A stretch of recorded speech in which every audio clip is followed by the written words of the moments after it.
Ya pemirsa, setelah Amerika Serikat melakukan penyerangan di 3 situs nuklir Iran, ini lantas akankah eskalasi akan semakin meningkat ke depannya? Kita akan langsung bahas bersama dengan narasumber yang sudah hadir di studio.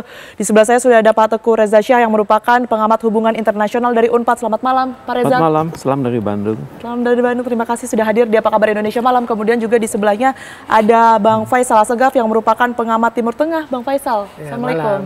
Waalaikumsalam. Baik, saya mungkin ke Pak Reza terlebih dahulu. Serangan sudah dilakukan oleh Amerika Serikat pada tadi pagi ya, jam 3 dini hari waktu Jakarta, waktu Indonesia begitu. Anda melihat latar belakang dari penyerangan Amerika ini sebenarnya apa, Pak Reza? Kalau saya menempatkan diri sebagai masyarakat Iran, ini kita banyak perspektif ya. Yang dilakukan adalah setan besar atau Syaitanul Akbar membantu setan kecil, Syaitanul Asghar. Kami menang lawan setan kecil, kalau kata masyarakat Iran, tapi kami kalah, sementara masih kalah dulu dengan setan besar. Ya. Dan memang ini terbukti, ini nggak mudah. Ini harus dibuka ini kepada publik ini. Apakah pesawat B-2 siluman itu datangnya dari pangkalan mana dari Amerika Serikat? Dan pasti dia transit dulu di suatu wilayah di Timur Tengah, istilahnya refueling, kemudian juga checking perangkat-perangkat perang, baru dia nyerang kan.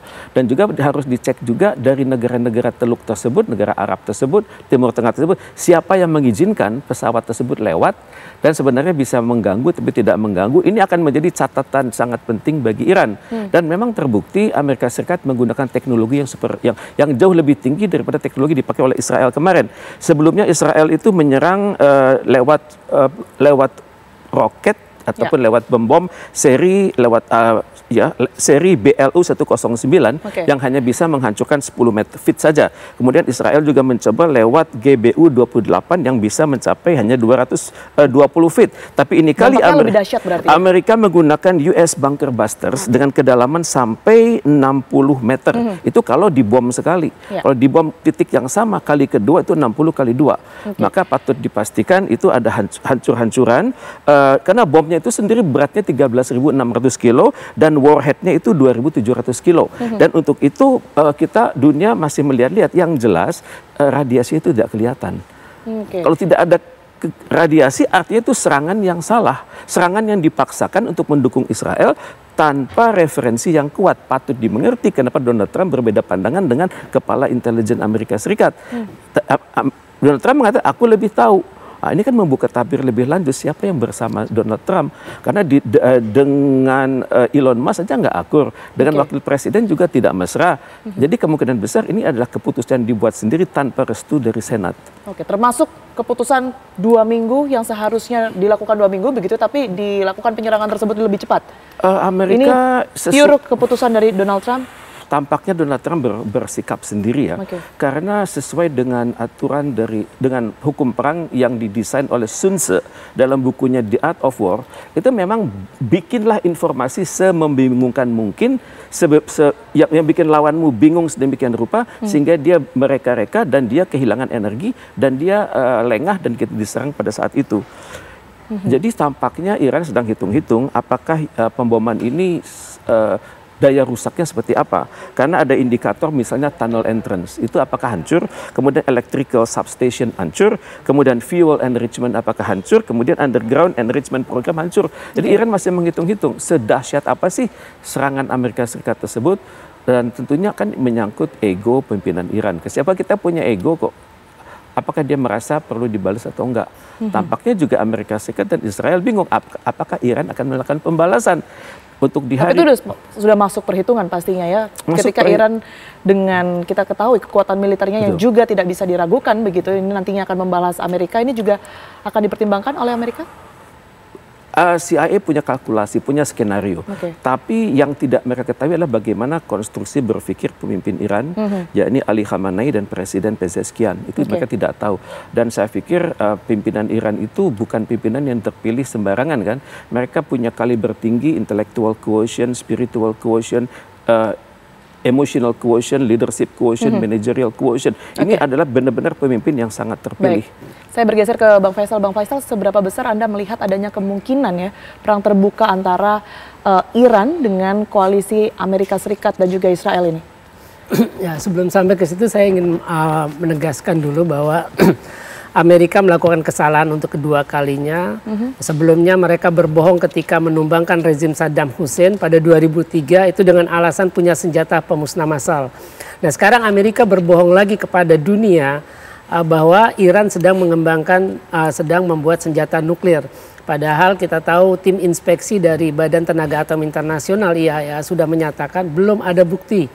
Bahkan Direktur Komunitas Intelijen Nasionalnya Amerika seperti disebutkan Pak Reza tadi, tidak ada bukti Iran punya bom nuklir.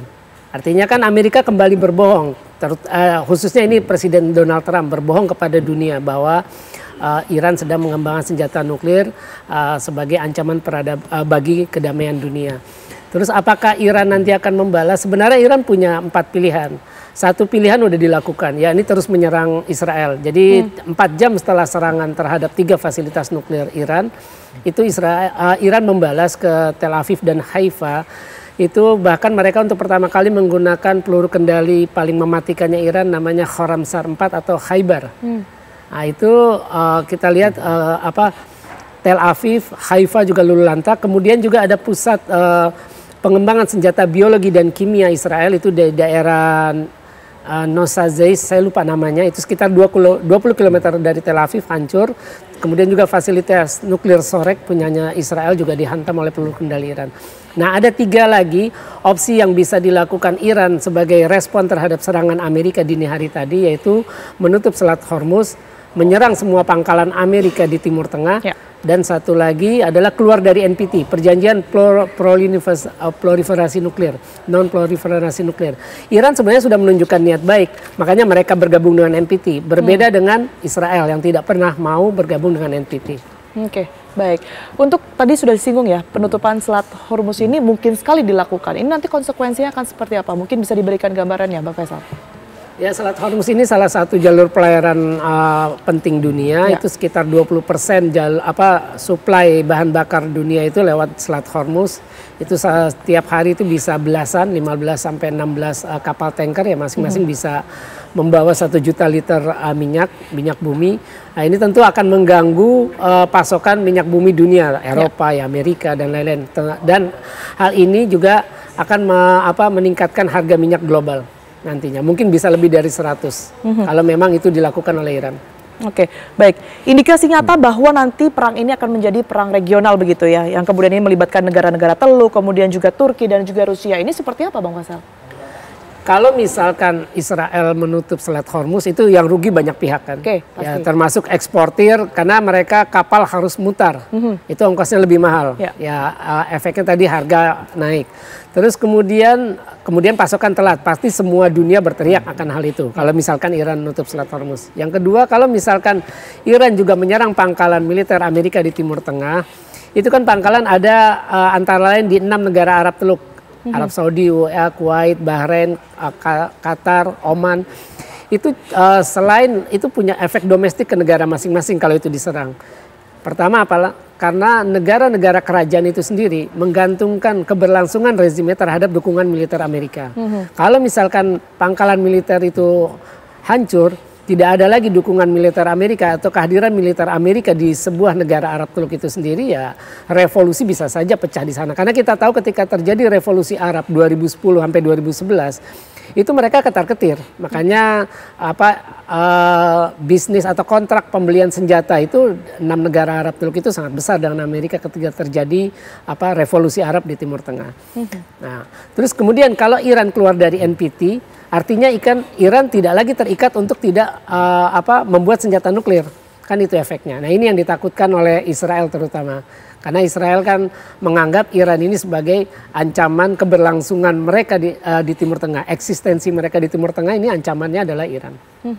Bang Faisal mungkin boleh dijabarkan kembali ya, kalaupun nanti Iran ini akan melakukan serangan balasan begitu ya, akan dilakukan sendiri atau melalui proksi-proksinya, misalnya dengan melalui Houthi ataupun juga Hizbullah begitu ya. Ini akan seperti apa? Sebelum sampai situ saya mau menyatakan bahwa informasi lain tuh menyebut bahwa apa yang dilakukan serangan Amerika itu serangan simbolik. Kenapa simbolik? Pertama, Iran sudah mengkonfirmasi tadi seperti disebut Pak Reza, tidak ada kebocoran radioaktif. Kemudian juga Iran menyatakan semua uranium yang diperkaya skala tinggi sudah dipindahkan ke tempat rahasia. Terus kemudian yang rusak, jadi tidak ada kerusakan signifikan di Fordo karena ini fasilitas nuklir yang penting buat Iran, paling penting dari semua fasilitas nuklir itu tidak ada yang rusak. Kabarnya cuma pintu masuk dan pintu keluar. Nah, terus informasinya adalah bahan peledak yang digunakan dalam menyerang itu adalah seberat 30 ton. Ini aneh karena Antonio Grossi, Direktur IAEA pernah bilang fasilitas Fordo ini berada 840 meter di bawah permukaan tanah. Nah, sedangkan ketika mengebom bunker yang waktu itu ada Hasan Nasrallah yang kemudian tewas 27 September tahun lalu di Beirut, itu Israel menggunakan 80 ton hanya untuk menghantam bunker sedalam 60 meter. Artinya untuk menghantam bunker sedalam fasilitas nuklir sedalam 840 meter itu butuh ratusan ton bahan peledak. Nah, ini makanya informasi lain menyebutkan ya ini adalah serangan simbolik Amerika. Kenapa Amerika harus melakukan serangan ini? Makanya setelah serangan Trump kan menyebut ayo segera hentikan perang, kembali ke meja perundingan. Ya. Ini adalah taktik Trump untuk menyelamatkan wajah Netanyahu karena hakikatnya Israel sudah kalah. Tel Aviv hancur. Siapa yang pernah membayangkan Tel Aviv seperti Gaza atau Khan Yunis atau Rafah? Haifa, kota perdagangan. Sehingga Amerika harus bergerak begitu ya? Nah iya, jadi memang ini salah satu taktik supaya Iran mau menghentikan serangan terhadap Israel. Jadi menyelamatkan muka Netanyahu. Karena Israel yang mulai, Netanyahu yang memulai. Kan kalau dia yang memberhentikan artinya kan dia mengakui resmi kalah. Nah ini salah satu taktiknya. Jadi bisa dipastikan bahwa kemungkinan besar dalam waktu dekat ini eskalasi akan menurun begitu dengan adanya serangan Israel ini, atau justru tadi sebaliknya yang sudah kita bahas bahwa Iran ini akan mati-matian untuk membela negaranya dengan melakukan serangan kembali begitu ya? Saya kira ini kita memasuki babak eskalasi baru karena Amerika walaupun misalkan benar serangan itu simbolik, itu kan Amerika sudah terlibat intervensi militer walaupun ditentang oleh Kongres, tidak ada mandat Kongres. Ya saya kira ini Iran akan tetap menyerang Israel dan itu mengganggu kepentingan Amerika melalui Houthi dan juga kayak milisia Lusian kan memang sudah menyatakan akan menyerang semua kapal Amerika di Laut Merah. Kemudian kita akan nunggu bagaimana koalisi milisi Syiah di Irak. Kemudian juga Hizbullah, cuma Hizbullah lagi terbelit situasi politik domestik di sana, jadi kurang leluasa bergerak. Baik, Amerika Serikat ini kan sudah dipastikan melanggar hukum internasional, kemudian juga piagam PBB begitu ya. Konsekuensi apa yang nantinya akan didapatkan dan juga seperti apa kondisi dunia setelah ini begitu ya. Mungkin saya akan tanyakan nanti, tapi kita jeda terlebih dahulu. Pak Reza, kami akan kembali untuk Anda. Anda kembali di Apa Kabar Indonesia Malam, pemirsa. Sebelum kami lanjutkan dialog ini, informasi Zionis Israel membabi buta menyerang setiap sudut kota Tehran, Iran. Bahkan kendaraan ambulans pun juga kena rudal. Dan berikut pemirsa liputan reporter TV One Said Idrus langsung dari lokasi puing-puing bekas serangan Israel. Saat ini saya berada di Haftetir Square, di mana kita melihat di sini ada ambulans yang dirudal oleh Israel. Dan tempat ini dipenuhi dengan bekas-bekas reruntuhan yang sengaja memang oleh pemerintah oleh pemerintah setempat, oleh pemerintah Teheran diletakkan di sini untuk mengingat kekejaman Israel. Apa yang diletakkan di sini adalah bekas reruntuhan serangan dari Israel. Begitu juga ambulans yang dirudal oleh Israel pada hari Senin. Mereka sedang bertugas untuk menyelamatkan masyarakat Iran yang luka-luka maupun yang syahid, tapi mereka pun dirudal oleh rudal Israel. 2 orang petugas dari Hilal Ahmar Tehran syahid dalam serangan ini. Yang Anda saksikan saat ini adalah sisa-sisa atau puing-puing sisa-sisa bangunan dari rumah-rumah yang dirudal oleh Israel, oleh Zionis Israel. Semuanya diletakkan di Haftetir Square untuk mengenang tentang kekejaman Israel. Ya pemirsa, saya akan lanjutkan langsung ke Pak Reza. Pak Reza, tadi ada pertanyaan yang terputus begitu ya. Sebenarnya kalau kita melihat aksi yang dilakukan oleh Amerika Serikat ini kan sudah pasti melanggar hukum internasional, kemudian juga piagam PBB begitu ya. Apa konsekuensi yang nantinya akan diterima Amerika dan apa yang terjadi setelah ini ke depannya? Konsekuensinya itu secara image ya. Image Amerika Serikat akan dianggap sebagai negara yang tidak mendukung hukum internasional. Kemudian negara ini menunjukkan contoh penyelesaian krisis internasional secara gunboat policy. Hantam dulu urusan belakangan. Kemudian yang akan terjadi juga adalah menciptakan goncangan ya, di mana negara-negara sekutu Amerika Serikat di seluruh dunia akan merasa perlu mendukung Amerika Serikat yang sedang naik daun. Dan tentunya Israel juga hari ini langsung rasa percaya dirinya kan lebih tinggi. Jadi sehingga berani melakukan penggempuran atas titik-titik tertentu di Iran ya. Yang selanjutnya yang kita perlu waspadai seperti yang Abang Faisal tadi katakan, Iran tidak mustahil akan meneruskan pengiriman peluru kendalinya ke Israel dengan skala yang lebih tinggi, dengan kualitas teknologi yang lebih tinggi, dengan dampak hancur yang lebih tinggi. Karena dia diserang oleh Amerika Serikat, posisi Iran adalah posisi saya biasa-biasa saja diserang oleh Israel. Israel diserang otomatis bertentangan dengan pasal 51 dari Piagam PBB. Kemudian Amerika Serikat sebagai pelindung Israel juga menyerang saya. Jadi saya berada pada posisi harus bertahan. Dan sekarang saya harus lawan balik kan. Ini dapat dimengerti kalau Iran sekarang menargetkan basis pangkalan-pangkalan militer Amerika Serikat yang ada di Qatar, di Bahrain, di Kuwait, di Uni Arab Emirat, di Irak, di Syria, dan di Abu Dhabi. Itu berada dalam jarak serang dari peluru kendali Iran.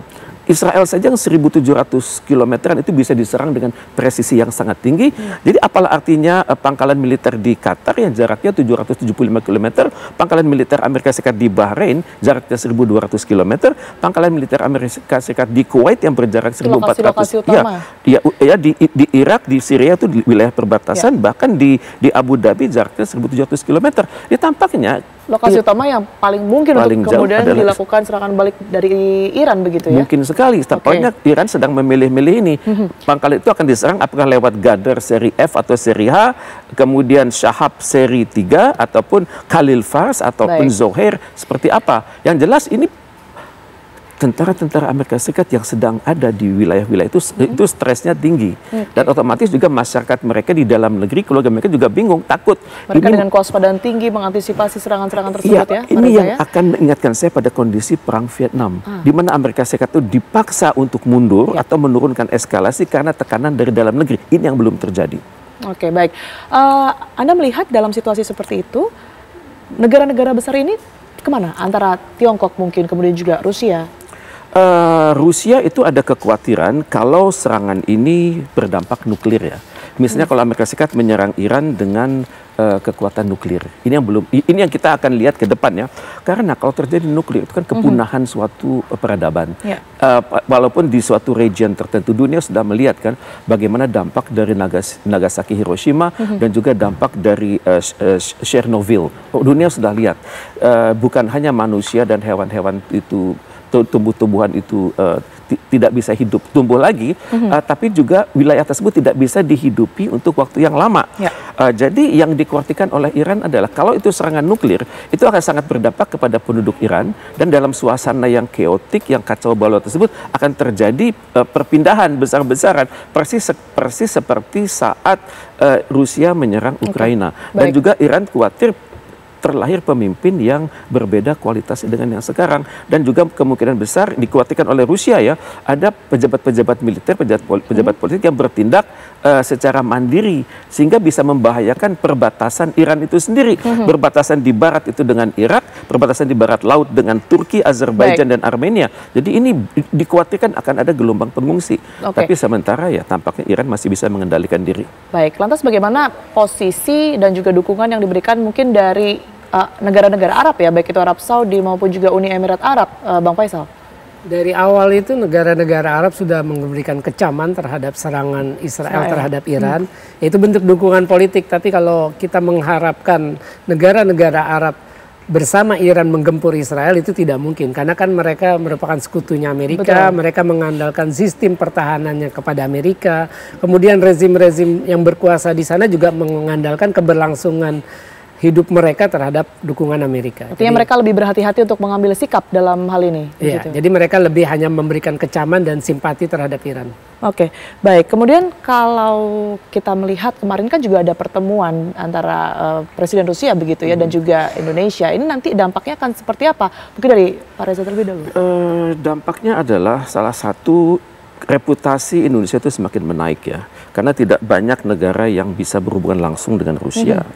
Itu hubungan pribadi sangat baik antara Presiden Putin dan Presiden Prabowo Subianto. Dan yang luput dari pemberitaan dunia adalah Iran sangat percaya pada Indonesia untuk menjadi penyambung lidah. Dan kebetulan 1-2 hari ini telah dan sedang berlangsung KTT luar biasa dari Organisasi Konferensi Islam.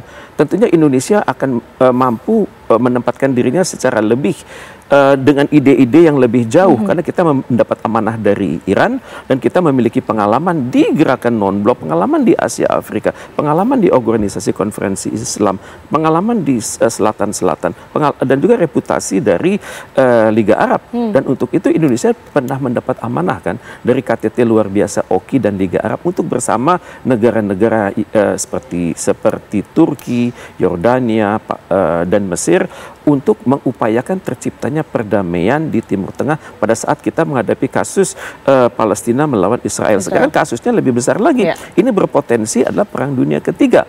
Maka tentunya kita sangat berharap Indonesia dengan bekal diplomatiknya yang tinggi, dengan bekal amanah dari berbagai negara di dunia itu, mengupayakan resolusi di Majelis Umum PBB yang kuat ya, yang kuat, yang bisa menekan siapapun. Oke, baik. Sedikit mungkin singkat saya ke Bang Faisal.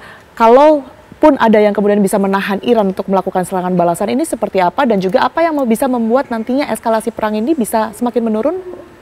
Saya kira Iran akan memanfaatkan momentum mereka membalas serangan Israel sejak hari pertama ketika diserang. Itu momentum pertama adalah Iran membuktikan mereka memang anti-Zionis dari awal. Mereka akan membuktikan kepada proksi-proksi mereka, Hamas, Jihad Islam, Hizbullah, Al-Husayun di Yaman, serta koalisi milisi Syiah, bahwa mereka memang pantas dijadikan patron untuk koalisi anti-Zionis, artinya menghadapi Israel. Yang ketiga, Iran akan memanfaatkan momentum ini untuk menaikkan pamor Iran. Pamor Iran kan udah naik. Naik dalam arti begini, ketika semua negara tidak mampu menghentikan genosida yang dilakukan Israel di Gaza, Dewan Keamanan PBB tidak mampu memberikan sanksi politik, ekonomi, militer terhadap Israel, bahkan melaksanakan surat perintah penangkapan pun dunia tidak bisa terhadap Netanyahu dan Yoav Galan. Iran memberikan hukuman yang pantas bagi Israel atas kejahatan genosidanya. Sedikit banyak ini memberikan keadilan yang diimpikan oleh bangsa Palestina selama ini, terutama yang di Gaza. Oke, baik. Terima kasih atas semua pandangannya. Tentu kita harapkan ini kedamaian bisa segera diwujudkan begitu ya. Pak Reza terima kasih, kemudian juga Bang Faisal terima kasih, sehat selalu semuanya.